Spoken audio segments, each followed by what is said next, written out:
What's going on, everybody? KingofDragons 5000 here, coming at you with another figure review. Today we'll be having a look at the Hasbro Star Wars Black Series Guardians of Evil 4-pack.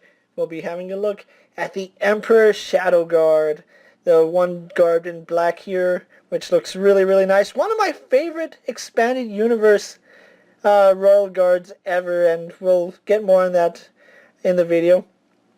So what we're going to do now is take a little break, get the Royal Guards, the Senate Guard, and the Praetorian Guard off so we can have a look at the Imperial Shadow Guard. So stay tuned, everyone. So here we have the Emperor Shadow Guard posing out of the packaging. So before we get onto the figure, let's actually show off his accessories. The first accessory he comes with is this really nice staff with the ignited... it's not really a lightsaber, it's like a staff, but it ignites like a lightsaber. It's really hard to explain, but just like with any other lightsaber, the blade does come off, and it's just done in this translucent red. And there's quite a bit of detail on his staff here. All throughout it you can see all these little ridges, bumps and grooves, and even an igniter, which that's a really nice detail I'm really glad they were able to capture. But just like with any lightsaber, there's a hole right here, and there's a peg at the bottom for the blade to go.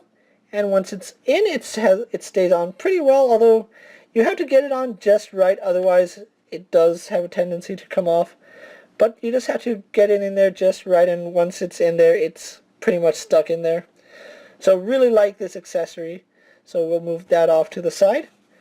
His next accessory, just like with the Senate Guard and the Royal Guard, is his tiny little blaster right here. It's a little hard to see because it is black on black, but he does have the blaster here, and you can see the little rubber band is still on.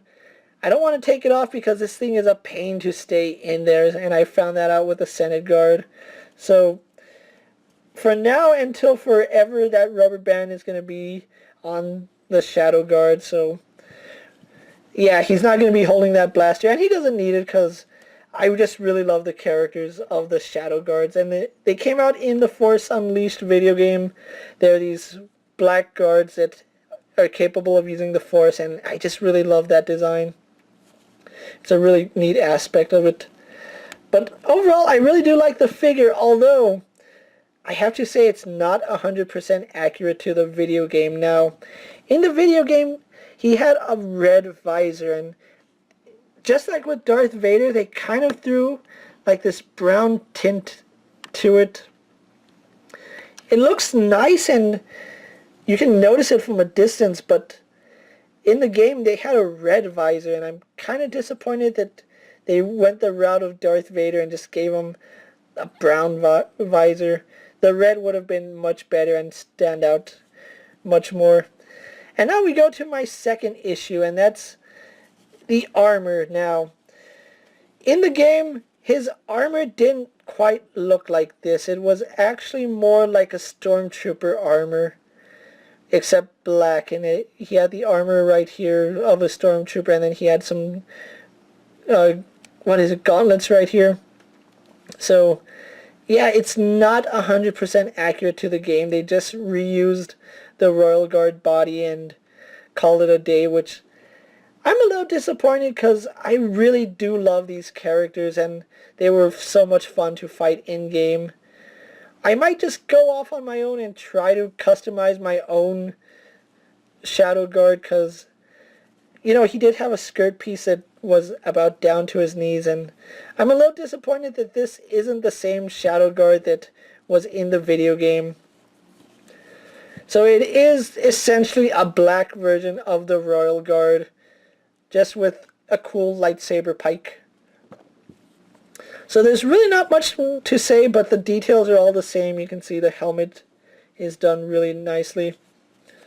Armor is this really nice glossy black, and then his dress, his clothing is more of a matte, not as... Actually, it looks like parts of his armor are matte, and I don't know, there's just not enough transition from matte and shiny plastic. They could have done a better job on that. So a missed opportunity for Hasbro, but hey, they managed to sell me another figure, which now I have 3 of this mold, technically.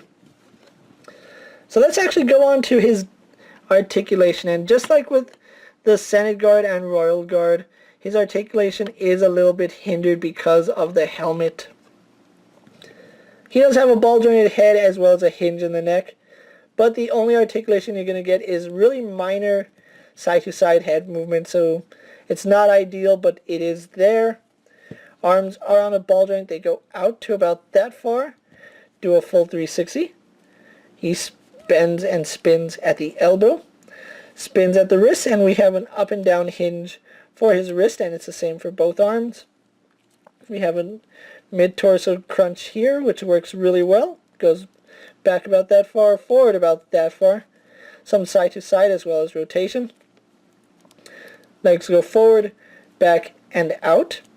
We do have a thigh swivel, which works really well. Double jointed knees works pretty good, although I was getting his... There we go. His knee to bend earlier, but I guess there's still some paint left in there and makes it a little harder to bend. But double jointed knees. He has a hinge in the foot as well as forward-facing pin for rocker. So that's the Shadow Guard for you guys. So what I'm going to do now is take a little break, get him posed for my final thoughts, and we'll wrap up this review. So sit tight, everyone. And here we have the Guardians of Evil 4-pack pose for my final thoughts. Overall, I really do like this set. However, I do have to point out that the Shadow Guard is inaccurate to how he's supposed to look. But it is a small detail that I guess I can overlook, especially because most of the time I'm just going to have his cloak draping him, so it's really not going to matter. Still, wish that we had gotten an accurate Shadow Guard. Maybe down the road. Fingers crossed, but chances are that's not going to happen. But anyway, I really do like this set. Especially though we are getting 3 of the same figure, and like I said in the Royal Guards review, we got the exact same figure twice in this set, just with a different weapon, so keep that in mind when you're buying this set, that you're pretty much going to buy 3 figures that are the same sculpt, just one has a different head sculpt and 3 different weapons, so keep that in mind. I found this set at Gamestop. Now, when I went to Gamestop, I was looking for Snoke, but they didn't have Snoke, and they did have this. This was the last set they had that wasn't on pre-order, and I almost second-guessed myself and passed on it, but I changed my mind and decided to pick it up. Thankfully, it didn't get bought in the 10 minutes it took me to decide, but if you can find this set, I really do recommend it, especially if you're a collector of these guards. My main purchase for this was the Shadow Guard and the Praetorian Guard, but I ended up liking these guys too, so there is that. With that being said, guys, I'm going to wrap up this review here. I am KingofDragons 5000. Don't forget to like this video, leave a comment, subscribe to my channel. Go check out all my other action figure reviews. All my Black Series toy reviews are also up, so check those out while you're at it. And until next time, guys, I'm KingofDragons 5000, and I'll see you later. Take care, everyone.